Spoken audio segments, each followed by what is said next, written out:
Welcome to the Fantasy NASCAR Podcast. It's the Sunday show, Nashville Cup Series.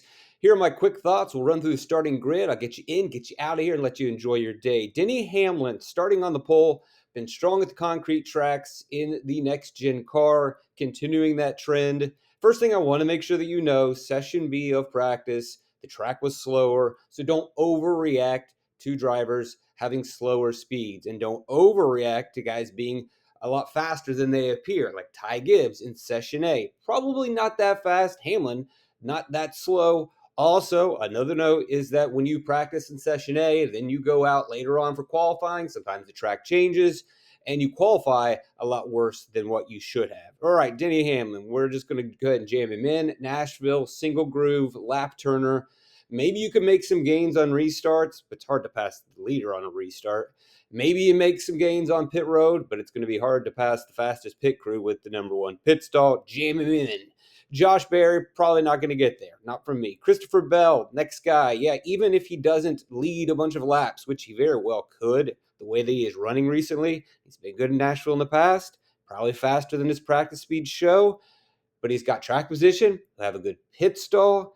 And even if he doesn't lead laps, we do see that the guys running in the top 10 will get 10 to 15 fast lap points. And at $10,000, along with a solid finish, he's probably definitely going to work, even if he doesn't lead laps. Now, maybe some of the guys with place differential in the back work, but as I mentioned before, there's no guarantee that the top tier drivers in the back are going to be able to work their way forward. We know that there is parity in this field and that it is as even as possible. And so just to assume like that Martin Truex Jr. and Ryan Blaney are going to jump up to the front, I don't know if you necessarily can go in that route, especially if we know that restarts are a really big deal at Nashville. And even if we don't get a bunch, Truex hasn't really been the best on restarts, especially aggressive restarts at a track like Nashville where you really have to go all in.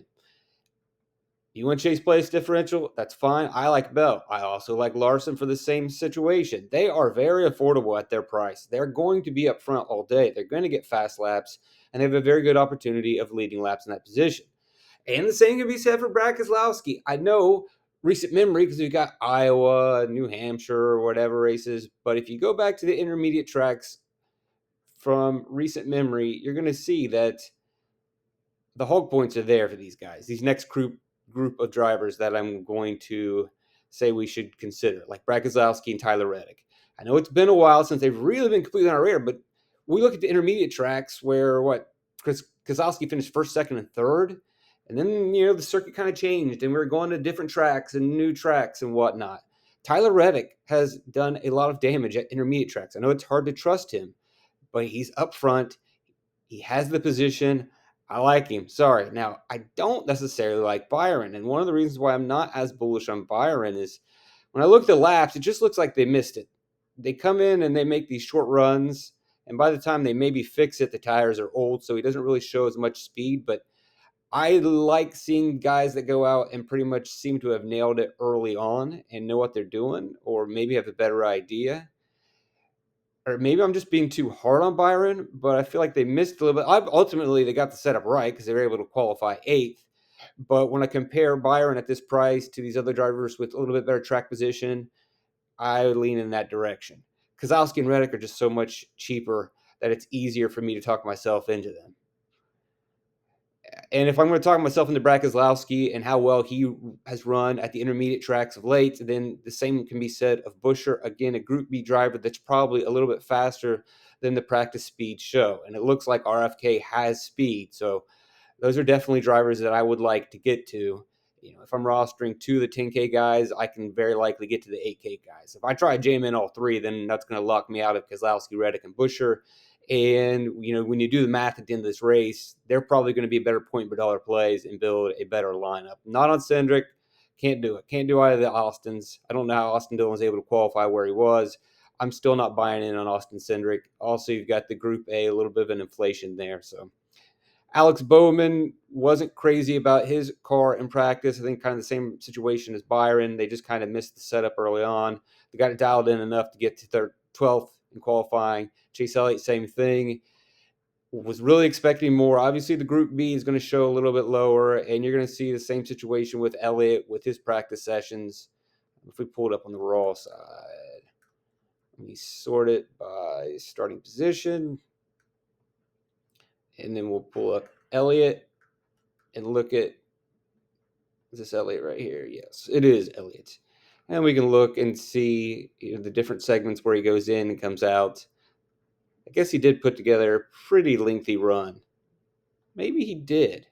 Let's look closer at that. So comes out and does a real small stint, but then he does put together a longer thing. So again, there could have been a lot of things going on, and this might be an overreaction on my part, but I get the sense that Byron wasn't crazy about the setup. Now, I don't know if that's necessarily the case with Elliott, because he then goes out halfway through the session and then puts together a pretty long run. Now, the tires were probably worn at that point, so he couldn't put together long speed, but he was out there for quite a while.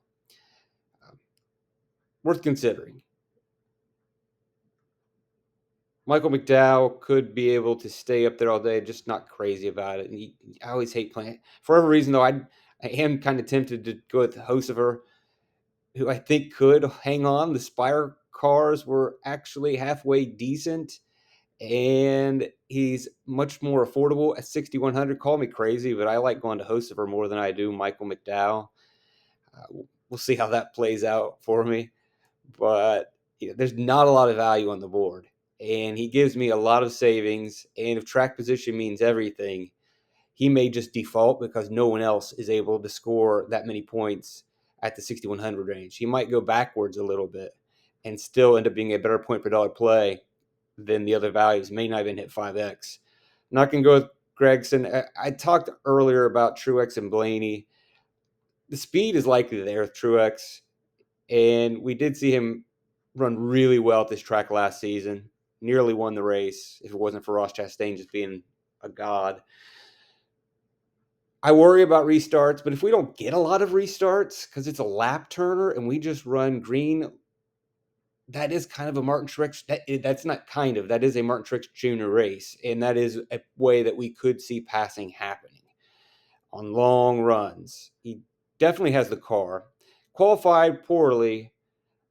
I can't really explain that one. A lot of times we see guys qualify poorly because of the session A, session B happens, track changes, and that could be the explanation for Blaney.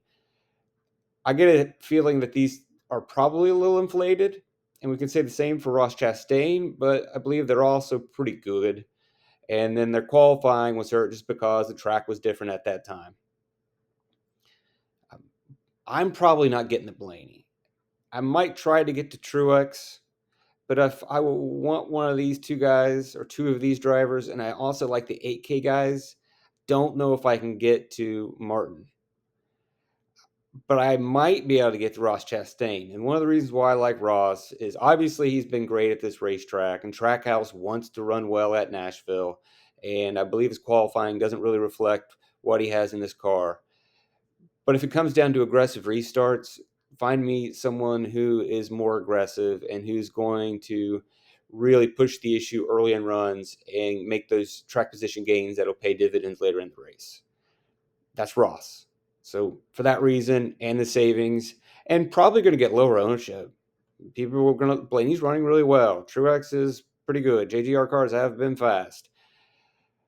I don't know. Maybe people are just going to look at the raw practice data and fall in love with Ross and look at what he's done in the past, but I'm not sure.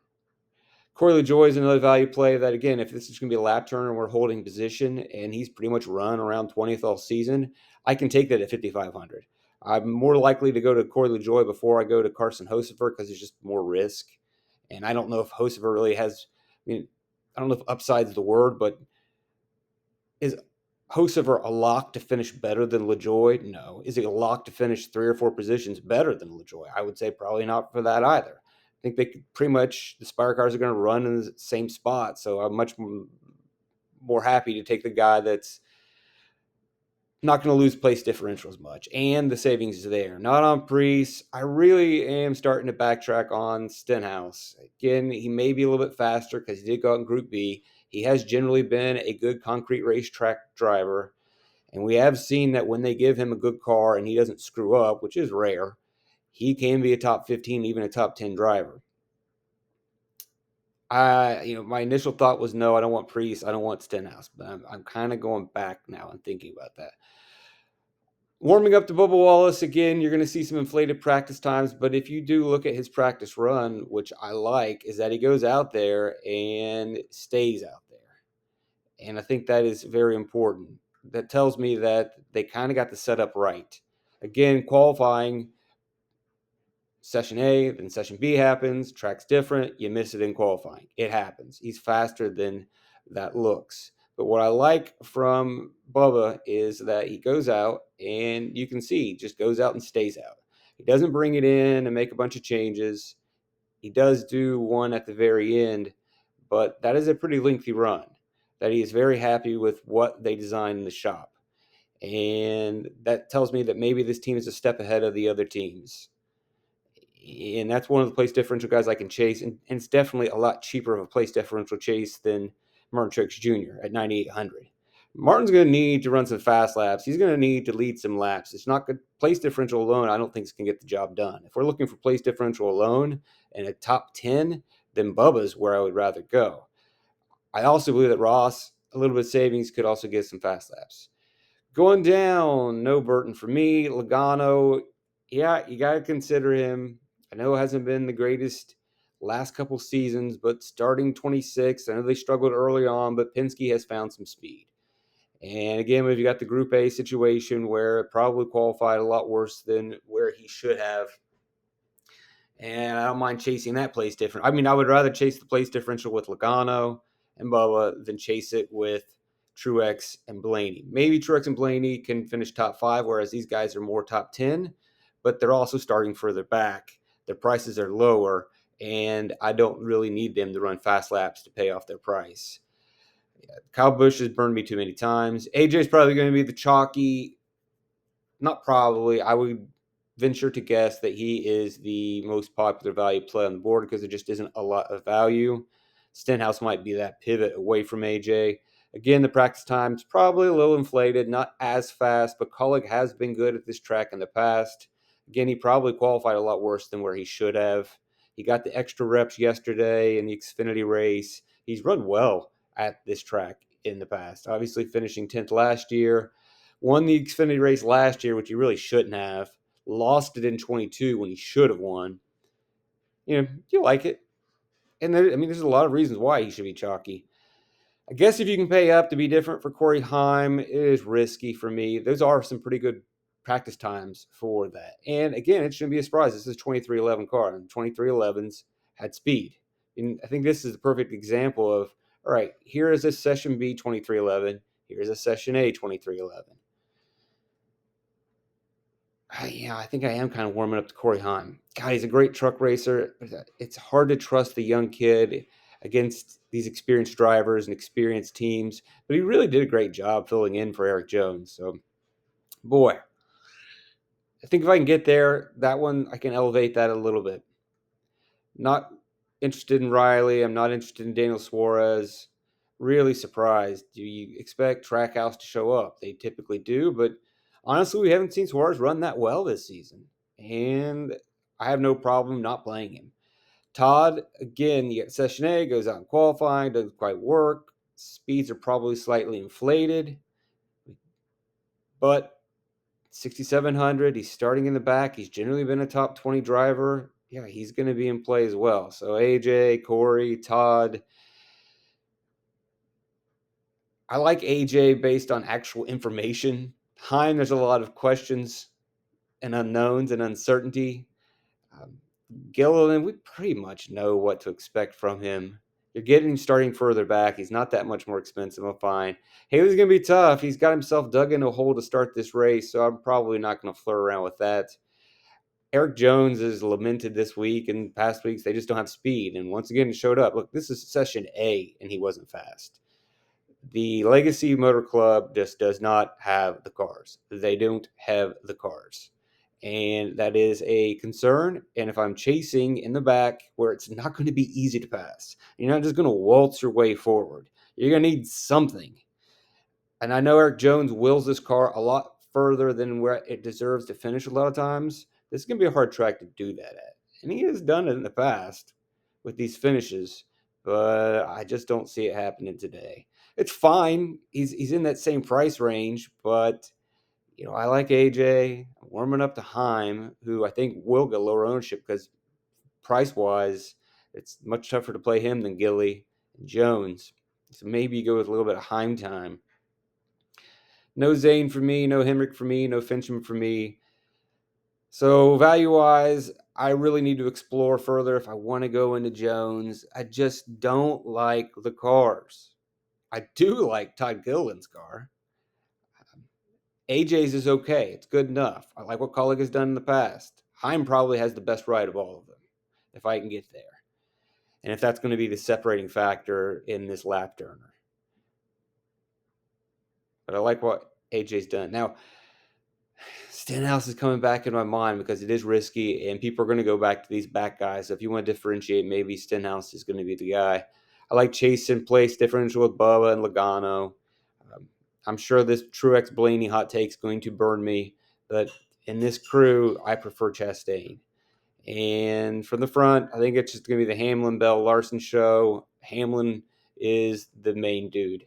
And then I would go Bell second, and then Larson would be next on my list. I know Larson's been good. Larson absolutely destroyed the field. I was in a different car. And it's always hard to go against Larson, but this easily could just be Hamlin's day. And if I can get to these guys, I think they might go under owned because Hamlin and Bell are going to grab your ownership, obviously. This crew back here is going to grab ownership, not Briscoe. And then the values are all in the back. I don't know if people are really going to consider Keselowski, Reddick, and Busch as much as they should. They're even going to go with Chase Elliott, which I don't think he leads laps. And he's going to need to lead laps at that price. Can he get top 5? Absolutely. He's got a good pit crew. He's been great on concrete tracks. He's been great at this track in the past. But he's got to bully it away from Hamlin. And if he doesn't do that, then he doesn't end up being the best play. It'll be one of the guys starting further back that doesn't need to finish as far up. That is a little bit cheaper. That's my take. I really think this Keselowski, Reddick, Busch range is going to should have a longer conversation than what you're going to hear from everybody else today. Is that you're in your discords and on Twitter and whatever. Hamlin and Bell and Larson deserve a lot of conversation about who's going to be the Hogger dominator and lead a lot of laps, and rightfully so. And yeah, there also should be a conversation about Truex, Blaney, and Chastain. And the value guys, but you can only say so much, right? And what will get maybe forgotten is these guys up here that have been great at intermediate tracks who don't necessarily need to win at their price, but are going to siphon off some fast lap points. And they could win. They've got the track position. You hit a good restart, you're off and running. Thanks for joining me. Like, subscribe, share. Have a great Sunday.